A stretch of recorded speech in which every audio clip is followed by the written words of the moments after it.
안녕하세요. 모두 만나서 반갑습니다. 저는 오늘 개발자가 애저로 운동하며 살아남는 법에 대해서 이야기할 서지연이라고 합니다. 오늘 행사는 클라우드메이트와 마이크로소프트에서 후원해 주셨습니다. 본격적인 이야기에 앞서 여러분들의 지난 1년 혹시 어떻게 보내셨나요? 코로나로 인해서 마스크 대란도 있었고 사회적 거리두기 그리고 집합 금지 등 되게 많은 것들이 떠오르실 것 같아요. 저는 그중에서도 특히 급격하게 찐 살, 많이들 공감하실 것 같은데요. 사회적 거리두기로 인해서 집에 오랫동안 머물게 되고 점점 움직임은 적어지는데 밥은 더 잘 챙겨 먹게 되고 그러다 보니까 살은 점점 올라오고 저 역시도 진짜 몇 달 사이에 살이 갑자기 훅 찐 그런 사람 중 한 명인데요. 문득 간식을 먹다가 너무 억울하다라는 생각이 들더라고요. 여행을 가서 맛있는 걸 먹은 것도 아니고 집에서 그냥 집밥만 잘 챙겨 먹었을 뿐인데 이렇게 건강까지 잃게 되면 코로나에게 완전 굴복한 그런 시간으로 끝나는 게 아닐까라는 생각이 들더라고요. 그래서 저는 야심차게 닌텐도 링핏 어드벤처를 구매하게 되었습니다. 지금까지 만년 헬스클럽 기부천사였던 제가 어떻게 운동을 꾸준하게 할 수 있게 되었는지에 대해서 그 과정을 여러분께 이야기하고자 합니다. 저는 오늘 발표자 서지연이고요. 네이버에서 재미난 서비스를 만들고 있는 백엔드 개발자입니다. 커뮤니티에서는 치즈라는 닉네임을 사용하고 있습니다. 혹시 이 닌텐도 링핏 어드벤처를 모르시는 분들을 위해 간략하게 설명드리도록 하겠습니다. 닌텐도 링핏 어드벤처는 게임 조이콘을 링과 허벅지 스트랩에 연결해서 캐릭터와 함께 운동할 수 있는 그런 게임입니다. 저 같은 운동 초보자에게는 운동 자세를 배울 수 있고 또 집에서 별다른 운동 기구 없이 할 수 있는 코로나 시대에 딱 알맞는 그러한 게임인데요. 스쿼트라던가 플랭크로 공격을 해야 되기 때문에 게임이긴 하지만 거의 운동이라고 봐도 무방할 정도예요. 그러다 보니까 중도 포기자도 굉장히 많은 악명 높은 게임입니다. 중고나라 당근마켓만 봐도 거의 새거 상태의 매물들을 쉽게 찾아보실 수 있을 거예요.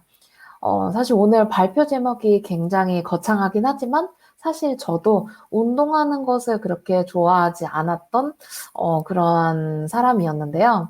말씀드렸던 것처럼 저는 헬스클럽에 정말 기부를 많이 한 의지박약 인간이기 때문에 사실 스스로도 곧 중고로 팔지 않을까라는 걱정이 많았습니다. 그래도 이왕 돈을 쓴 거 목표는 높게 잡고 싶었는데요. 그래서 매일 하는 것을 목표로 하고 동기부여가 되는 것을 찾아봐야겠다라고 마음을 먹었어요. 지금까지 운동을 해오면서 그리고 무언가를 해오면서 가장 큰 동기부여가 됐던 것은 아무래도 기록이었던 것 같아요. 내가 지금까지 며칠 동안 쉬지 않고 운동을 했고 오늘 운동을 만약 쉬게 되면 이 기록이 깨지니까 안 된다. 오늘 꼭 운동을 하자. 이러한 마음가짐을 가질 수 있게 하는 것이 필요했습니다.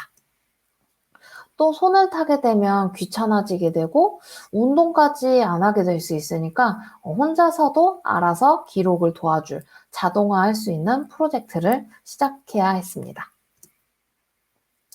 프로젝트는 크게 3단계로 진행되었는데요. 오늘 이야기도 이렇게 크게 스텝 셋으로 나눠서 이야기를 해보도록 하겠습니다. 먼저 원천 데이터 가져오기, 운동 데이터 가져오기, 그리고 자동화 만들기입니다. 먼저 원천 데이터를 가져오는 부분입니다.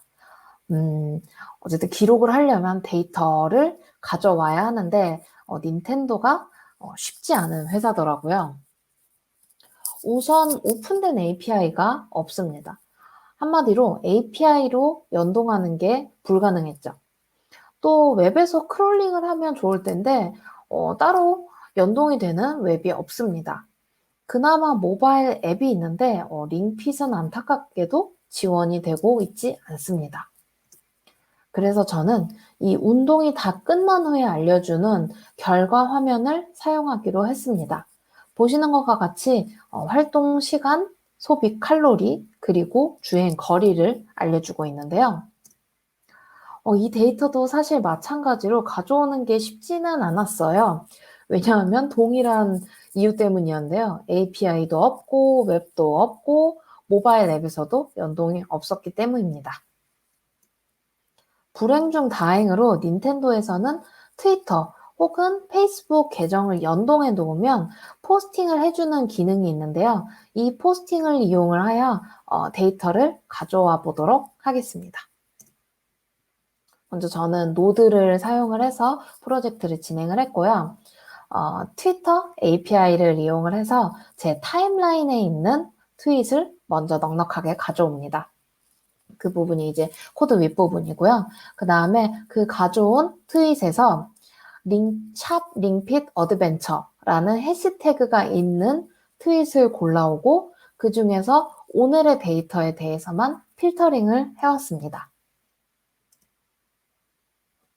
이렇게 가져온 트윗 데이터는 다음과 같은 모양인데요. 저 박스 안에 있는 미디어 언더바 URL이 바로 스크린샷 이미지의 주소입니다. 자, 이렇게 스크린샷은 구했는데요. 사실 그저 이미지 파일일 뿐입니다. 두 번째 스텝에서는 운동 스크린샷 이미지 안에서 필요한 운동 데이터를 추출해 보도록 하겠습니다. 여기서 저는 OCR을 이용해 보았는데요. 한국어로는 광학 문자 인식이라고도 하고 쉽게 말해서 이미지나 영상에 있는 글자를 컴퓨터 텍스트로 변환하는 기능입니다. 요즘 이러한 머신러닝 기능을 개발자들이 쉽게 사용할 수 있도록 오픈된 API들이 많은데요. 여러분들이 아시는 뭐 네이버라던가 카카오에서도 제공을 하고 있고요. 뭐 그 외에도 이제 구글에서도 저희가 잘 아는 그런 회사들에서도 모두 이미지 전송을 하면 바로 OCR 기능을 사용할 수 있는 그러한 API들을 제공을 하고 있습니다. 그 중에서 저는 오늘 애저에서 제공하고 있는 애저 컴퓨터 비전에서 제공하고 있는 OCR을 이용해 보도록 하겠습니다.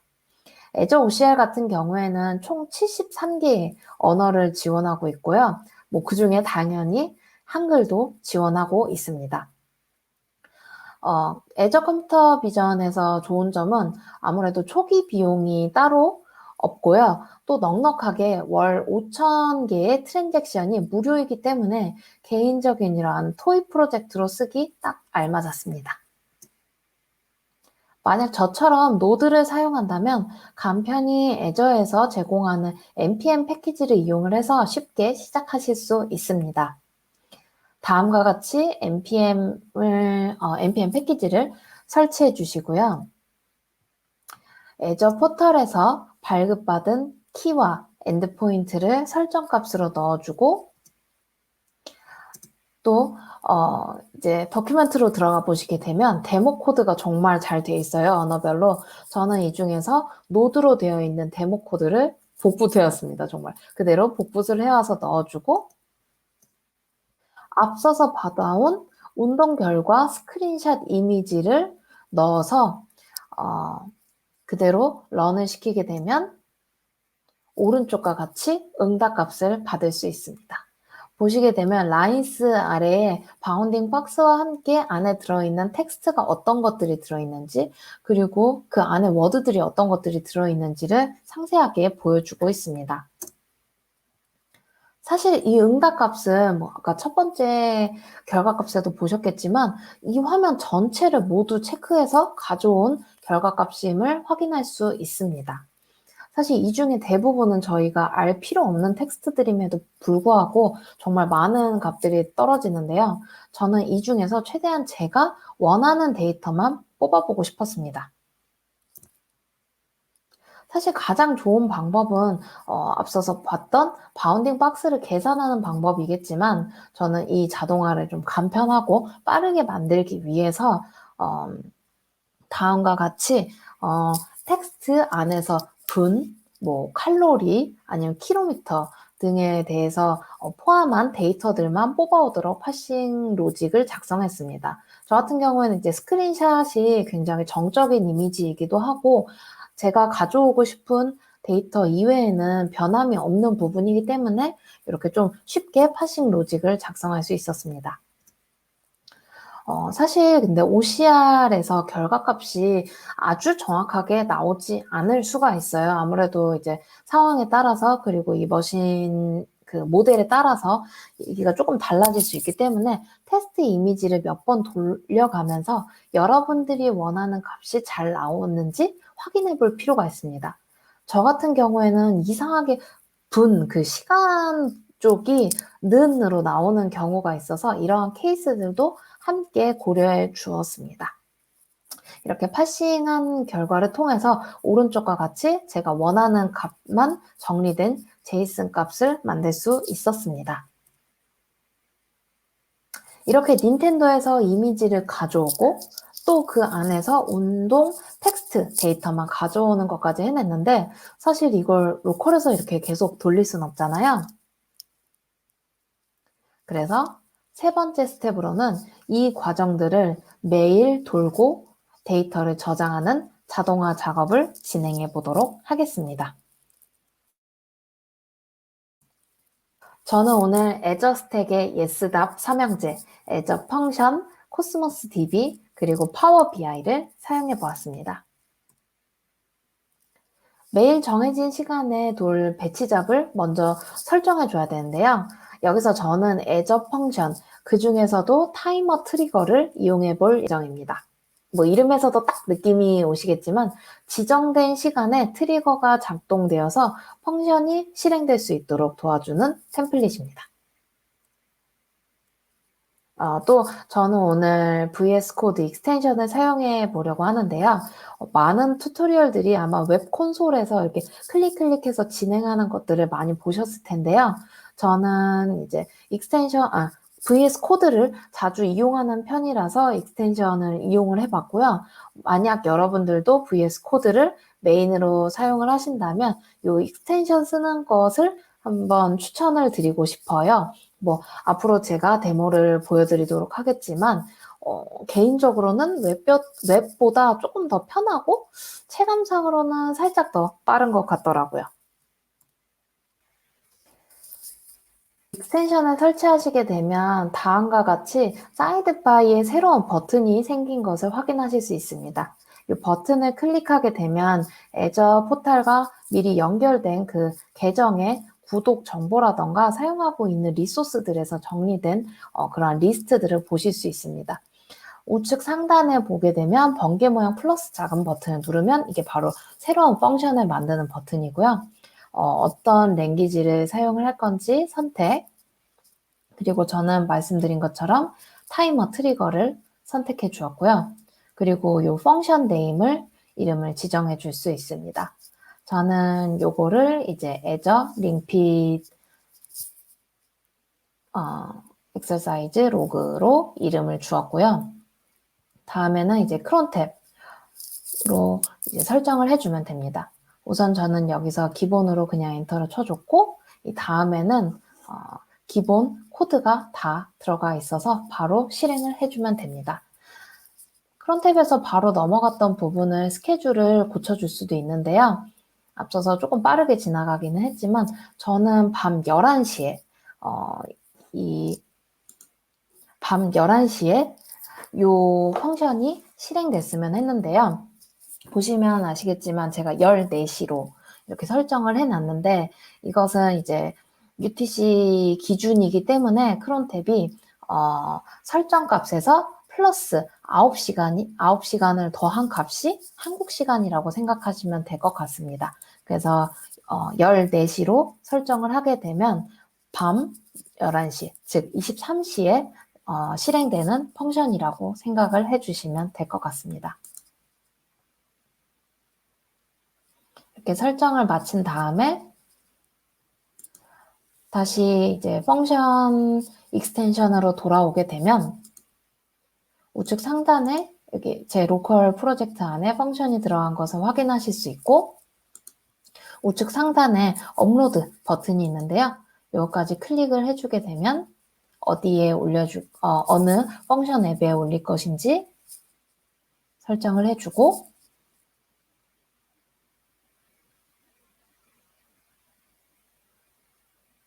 런타임 환경은 어떤 노드로 해줄 것인지, 그리고 로케이션은 아무래도 한국으로 한 다음에 기다려 주시게 되면 여기 상단 쪽에 보시게 되면 제가 요거 데모는 조금 일찍 끊긴 했는데 요게 업로드가 완료가 되게 되면 다른 펑션 앱과 같이 펑션 버튼이 보이면서 잘 업로드 되는 것을 확인하실 수 있습니다. 사실 이렇게 보니까 정말 한 큐에 펑션 만드는 게 어렵지 않음을 확인하실 수 있습니다.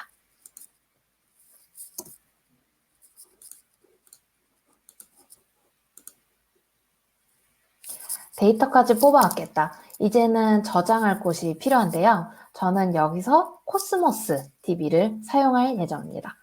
코스모스 DB 역시 애저 서비스에서 제공하는 하나의 NoSQL 데이터베이스인데요. 저 같은 경우에는 복잡한 관계 없이 그냥 심플한 운동 데이터만 저장하는 게 제 목적이기 때문에 여기에 딱 알맞는 서비스로 코스모스 DB를 선택했습니다. 코스모스 DB 역시 VS 코드 익스텐션으로 한 번에 작업이 가능합니다. 아까와 같이 애저를 클릭하게 되면 그 하단에 데이터베이스로 동일하게 제가 구독하고 있는 구독 서비스에 대해서도 볼 수 있고 어떠한 리소스들이 있는지에 대해서도 리스트에서 확인이 가능합니다. 네, 여기서 새로운 DB 만드는 저 플러스 버튼을 눌러줘서 새로운 데이터베이스를 만들어 보도록 하겠습니다. 애저에서 제공하고 있는 다양한 데이터베이스 서버들 중에서 저는 오늘 간단하게 코어를 선택을 했고요. 이 코스모스 DB에서 사용할 어카운트 이름을 입력을 해줍니다. 이 뒤에는 어떠한 리소스 그룹에서 사용을 할 것인지 추가를 해줄 수 있고요. 저 같은 경우에는 이번에 새로운 리소스 그룹을 만들어 주도록 했습니다. 리소스는 어느 로케이션에서 할 것인지 추가를 해주면 바로 데이터베이스가 생성이 됩니다. 그 다음에 바로 데이터베이스를 사용할 수는 없고요. 여기에서 어느 데이터베이스를 사용할 건지, 어느 콜렉션을 사용할 것인지를 만들어줘야 됩니다. 만들어진 데이터베이스에서 우클릭을 해서 Create 데이터베이스를 눌러주게 되면 데이터베이스 네임을 넣을 수 있는 인풋 창이 뜨게 되고요.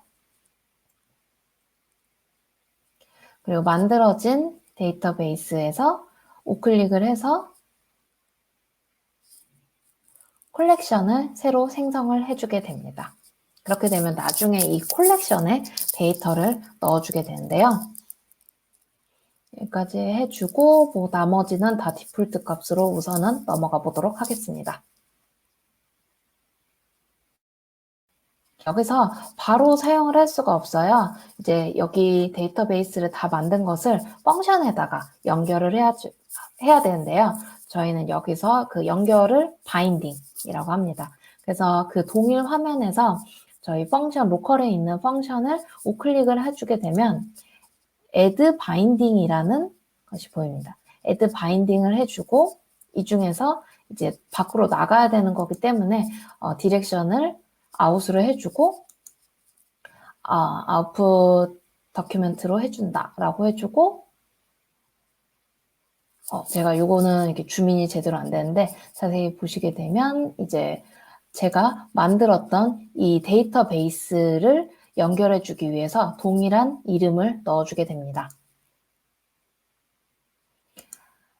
콜렉션을 입력을 하라고 하게 되는데요. 여기에서도 동일하게 제가 만들었던 콜렉션 이름을 동일하게 넣어줍니다.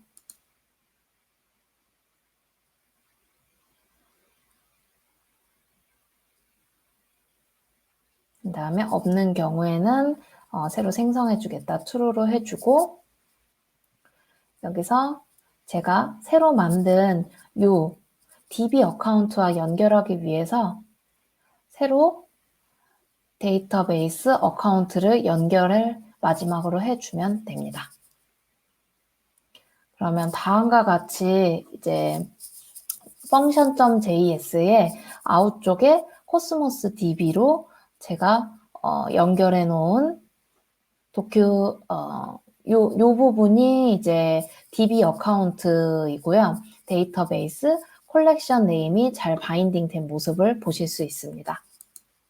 이제 코드 부분에서도 데이터 인서트 하는 부분이 추가되어줘야 되겠죠?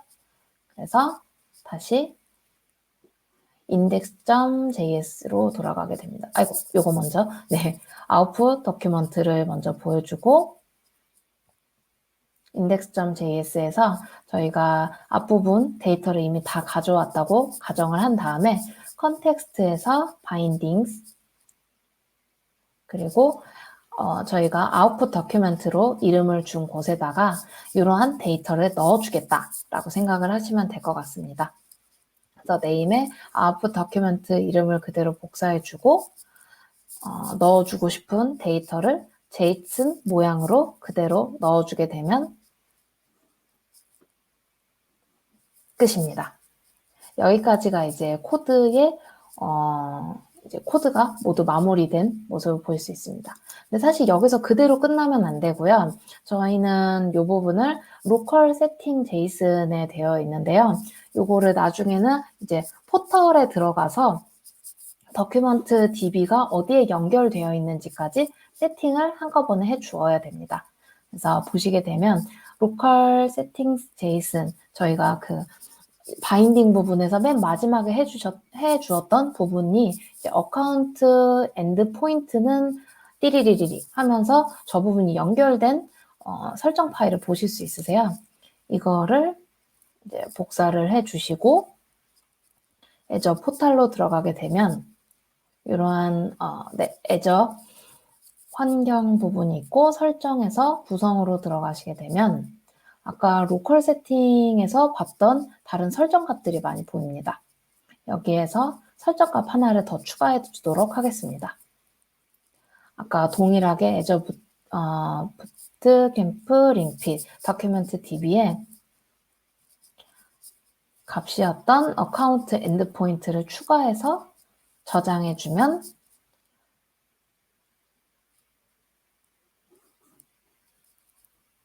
네. 이렇게 해주어야지 로컬과 동일하게 세팅이 다 된 거라고 확인을 하실 수 있습니다. 이렇게 되면 VS 코드에서도 DB와 바인딩이 잘 되어 있고 또 애저 펑션 포털에서 직접 올라간 것도 잘 바인딩이 다 끝나게 됩니다.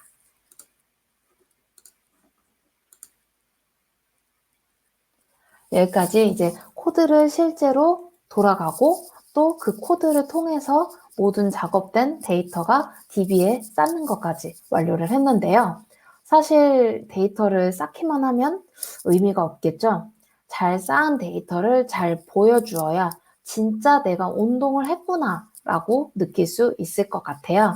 그래서 애저 삼형제의 마지막 파워 BI로 데이터 시각화를 해보도록 하겠습니다. 앞부분은 이제 영상으로 제가 보여드렸는데요. 이 부분은 부득이하게 좀 캡처로 진행을 해보도록 하겠습니다. 그리고 시작에 앞서서 파워 BI를 제대로 사용하려면 윈도우 환경이 필요한데요. 간단한 작업들은 웹에서 가능하긴 한데 코스모스 DB 연결이라던가 다양한 기능을 사용을 하기 위해서는 윈도우 앱에서만 가능하더라고요. 그래서 이 부분은 여러분들이 꼭 유의하시길 바랍니다. 데이터 가져오기를 통해서 애저에 들어가게 되면 다음과 같이 코스모스 DB를 연결할 수 있는 옵션이 있고 간단하게 DB URL과 계정 로그인을 하게 되면 이제 데이터를 가지고 올 수 있는 모습을 보실 수 있습니다. 앞서 말씀드린 바와 같이 코스모스 DB 같은 경우에는 NoSQL이기 때문에 우선 다큐먼트에 들어가 있는 값들이 그냥 레코드라고 나와 있는 모습을 확인하실 수 있습니다. 우측 상단에서 우선 내가 원하는 필드에 대해서만 쿼리할 수 있게 선택을 해주시고요. 가져온 필드들을 적절한 데이터 형식으로 수정해 주시게 되면 모든 준비는 완료입니다. 뭐 예를 들어 칼로리라던가 이런 것들은 이제 숫자로 바꿔주고 데이트 같은 경우에는 날짜로 이런 식으로 포매팅을 제대로 해 주어야 됩니다. 가장 오른쪽을 보시게 되면 저희가 불러온 필드들에 대한 컬렉션들을 이제 컬렉션 별들로 볼 수 있고요. 그 옆에는 시각화를 하기 위한 다양한 그래프들이 준비되어 있습니다. 저는 여기서 간단하게 데이터들을 쭉 볼 수 있는 테이블 그리고 일별 막대 그래프를 사용해 보았습니다. 일별로 얼마나 칼로리를 소모했는지, 뭐 뛰었는지, 아니면 몇 분은 운동했는지 등을 이렇게 그래프로 나타내 봤는데요. 그래도 보면 뒤로 갈수록 조금 늘어가는 추세가 보여야 되는데 또 뭐 꼭 그렇지도 않은 것 같네요. 이제 어느 날 이제 좀 운동을 건너뛴 날들은 좀 사라지기도 했고, 이제 운동을 좀 많이 날은 툭툭 튀기도 하는데요. 뭐 그래도 꾸준하게 거의 다 차 있는 거 봐서는 꾸준하게 뭐 운동을 해왔던 것 같습니다. 이렇게 한번 연결해 놓으면 저는 이제 파워 BI를 로컬에서 실행을 했지만 어쨌든 코스모스 DB와 연결이 되어 있기 때문에 데이터가 새로 쌓이게 되면 추가 작업 없이 바로 이 화면에서 계속 활용을 해서 볼 수 있습니다. 그렇기 때문에 뭐 그때그때 다시 데이터를 가져온다던가 하는 수고를 없앨 수 있죠. 지금쯤 나는 윈도우 안 쓰는데 하는 그런 의문점이 남는 분들이 계실 것 같아요. 저도 사실 주로 사용하는 OS가 맥이기 때문에 사실 조금 난감했었습니다. 하지만 MS는 다 계획이 있었습니다. 바로 게시하기 기능인데요. 이 만든 파워 BI를 그대로 웹에 게시를 하게 되면 웹 URL로 언제든지 접근이 가능하고요. 또 그냥 보는 것뿐만이 아니라 이렇게 인터랙션도 가능합니다. 한번 잘 만든 파워 BI는 이렇게 해서 계속해서 사용하실 수 있습니다. 이렇게 날짜별로도 확인할 수 있습니다. 자, 이렇게 지금까지 모든 과정을 한꺼번에 다 보셨는데요. 이렇게 긴 여정 다 자동화되면 어떠한 모습일까요? 우선 열심히 운동하고 스쿼트하고 플랭크 하면서 운동을 하면 운동이 다 끝난 후에 나오는 운동 결과 캡처 화면을 닌텐도 게임기를 통해서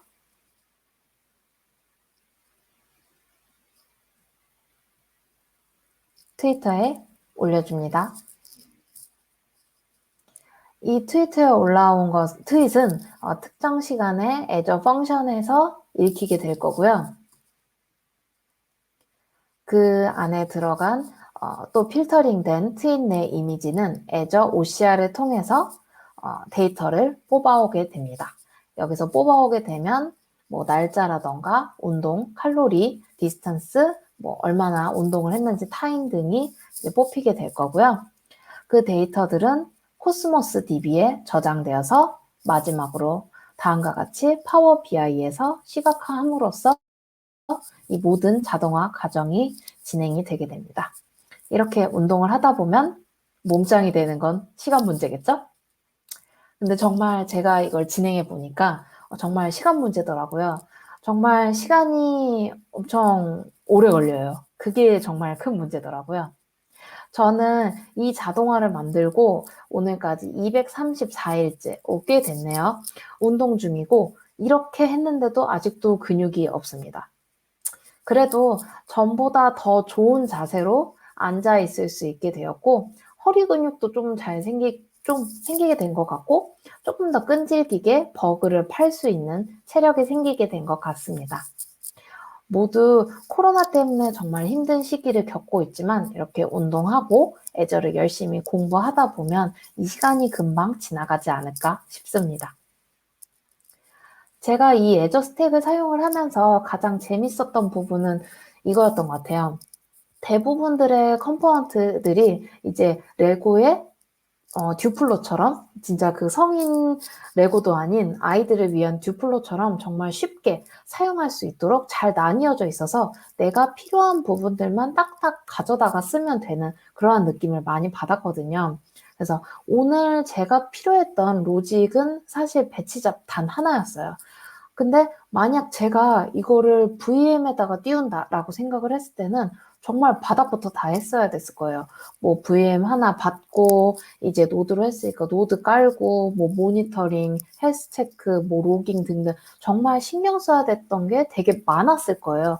근데 저는 이제 그냥 애저 스택에서 제공하고 있는 것들을 입맛에 맞게 펑션 하나, 뭐 코스모스 DB 하나 이런 식으로 조립하다 보니까 어느새 토이 프로젝트가 모두 완성이 되었더라고요. 사실 제가 오늘 한 거는 정말 간단한 플로우이기 때문에 하나의 펑션 안에서 다 집어넣었는데요. 뭐 사실 여러 펑션을 만들어서 엮어서 사용하는 것이 가능하기 때문에 정말 확장성이 넓어요. 뭐 예를 들어서 제가 100일, 500일 됐을 때 너 정말 운동 열심히 잘하고 있구나. 더 열심히 해봐라는 그러한 운동 축하 메시지를 저에게 뭐 카톡이라던가 슬랙으로 보내줄 수도 있을 것 같고요. 뭐 순위 기능을 넣어가지고 다른 사람들이랑 순위 경쟁을 할 수 있는 뭐 기능을 추가한다던가 이런 것도 굉장히 편리하게 할 수 있을 것 같아요. 이렇게 다음 확장할 거리들에 대해서 무한하게 그리고 어렵지 않게 만들어 나갈 수 있도록 그리고 이 상상을 도와줄 수 있는 게 애저 클라우드의 큰 매력이 아닌가 싶습니다. 네. 예, 생각보다 되게 많은 이야기들을 나눴는데요. 오늘의 이야기는 여기까지고요. 말씀드린 바와 같이 모두 코로나로 굉장히 힘든 시간을 보내고 있지만 조금 더 화이팅해서 끝까지 모두 건강하시고 행복한 나날 되시기 바랍니다. 긴 이야기 들어주셔서 감사하고요. 다시 한번 오늘 행사는 클라우드메이트와 마이크로소프트에서 후원해 주셨습니다. 긴 이야기 들어주셔서 정말 감사하고 남은 시간들도 다들 재미있게 들어주시기 바랍니다.